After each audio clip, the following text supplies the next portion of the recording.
Uy, ano itong naririnig ko? Na yung maleta daw, nagsimula daw yun sa panahon ni Duterte. Hindi daw yan sa panahon ni Marcos. Inaamin nila na may suhulan ng maleta. Pero sinasabi nila, nagsimula yan sa panahon ni Duterte. Oh,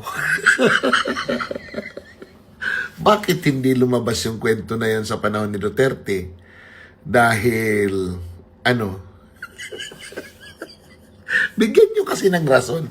Bakit kung merong maleta na suhulan nung panahon ni Duterte, bakit hindi ito lumabas? Bakit walang kwento? Bakit ngayon? Halos lahat may maleta. Pati yata ang nagsasalita na ipapasa ang maleta kay Duterte, may maleta din.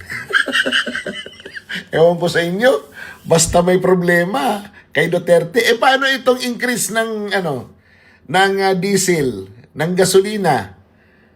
Si Duterte din. Ewan ko sa inyo. Sayang ang bayot.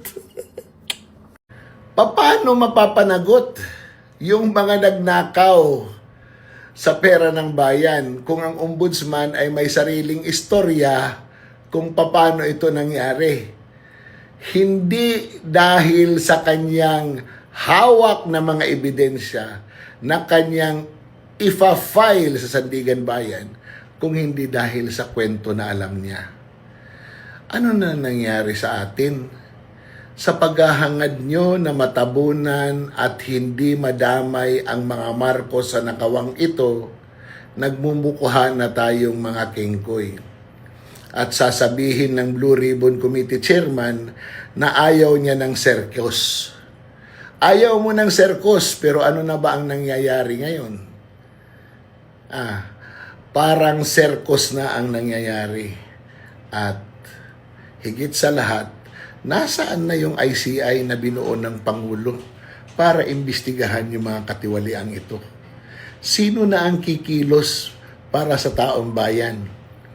Kasi sa tingin ko ngayon, lahat ng nagrereklamo, lahat ng nagsasabi kung ano ang nangyari dito sa flood control na issue at sa nakawan ng gobyerno, ay sila ang iniimbestigahan, sila ang inuusig, at sila ang naiipit.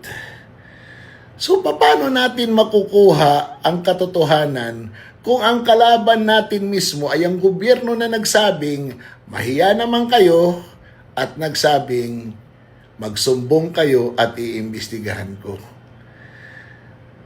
Ay nako, Senator Ping Lacson, tama po kayo. Circus na po ang nangyayari. At tayong lahat ay kasama doon. Pati kayo, kasama na rin doon. Pare-pareho na tayong mga clown. Sayang ang bayot.